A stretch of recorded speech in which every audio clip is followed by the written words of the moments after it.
नमस्कार विद्यार्थी मित्रांनो, आपल्या ऑनलाईन क्लासमध्ये सर्वांचे हार्दिक स्वागत आहे।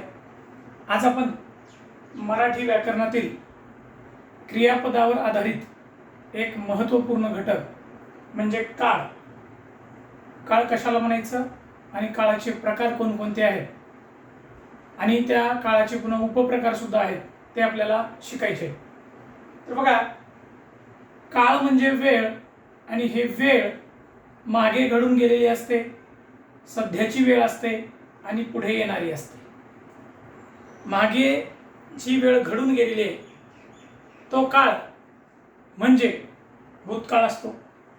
सध्या आपण जीवन जगत असताना सध्या आपण ज्या काही क्रिया करतो या सगळ्या वर्तमान काळात येतात आणि पुढे येणारा काळ म्हणजे भविष्यकाळ असतो।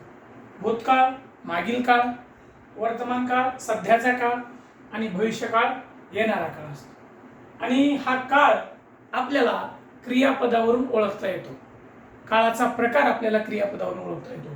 मग काळाचे मुख्य प्रकार कोणकोणते? तर काळाचे मुख्य प्रकार आहेत 3, ते म्हणजे भूतकाळ, वर्तमान काळ आणि भविष्यकाळ। मग आता या तीनही काळाचे पुन्हा 4 प्रकार आहेत आणि ते 4ही प्रकार या तीनही काळामध्ये आहेत ते आपण शिकणार आहोत। त्याच्यातला पहिला प्रकार आहे साधा काळ।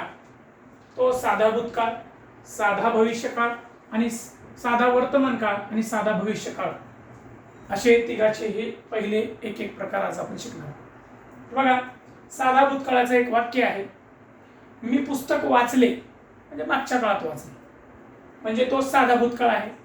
त्याच्यानंतर मी पुस्तक वाचतो, मला सवय आहे वाचनाची, जी सवय असते ती सवय आपण ज्यावेळेस सांगतो तो काळ असतो साधा वर्तमान काळ। त्याच्यानंतर मी पुस्तक वाचेन येणाऱ्या काळामध्ये असं ज्यावेळेस वाक्य असेल तर ते साध्या भविष्यकाळाचं असतं। असे दररोज आपण जीवन जगत असताना अनेक वाक्य वापरत असतो। पुस्तकामध्येही अनेक वाक्य असतात, त्याच्यामध्ये साधा भूतकाळ, त्याच्यानंतर साधा वर्तमान काळ आणि साधा भविष्यकाळ याचे वाक्य आपण नेहमी वाचत असतो, लिहित असतो। तर याच्यामध्ये मी पुस्तक वाचले, मी पुस्तक वाचतो आणि मी पुस्तक वाचेल हे तीनही साध्या काळातले वाक्य आहे। आता मी खाली काही क्रियापद दिले बघा। जेवलो हे पुरुषासाठी, जेवले हे स्त्रीसाठी, हे साध्या भूतकाळातलं क्रियापद आहे। त्याच्यानंतर साध्या वर्तमान काळातले क्रियापद बघा, जेवतो सवय आहे, जेवते मुलीला सवय आहे, म्हणजे पुल्लिंगी क्रियापद आहे आणि स्त्रीलिंगी क्रियापद आहे। मग हे साध्या वर्तमान काळाचं आहे। त्याच्यानंतर आता भविष्य काळामध्ये जेवेन, मी जेवेन, ती जेवेन, म्हणजे पुल्लिंगी आणि स्त्रीलिंगी दोन्ही क्रियापद एकच आहे, हे भविष्य काळाचं आहे। त्याच्यानंतर केले, मी काम केले, मुलगी असेल तर ती पण म्हणणार मी काम केलं।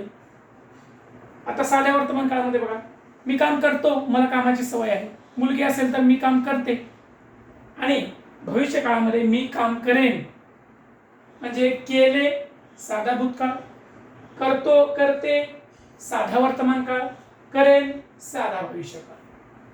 त्याच्यानंतर आता बघा खाली झोपलो, मुलगा असेल पुरुष असेल तर झोपलो हे क्रियापद साध्या भूतकाळामध्ये आणि झोपले हे क्रियापद साध्या भूतकाळामध्ये स्त्रीलिंगी शब्दासाठी।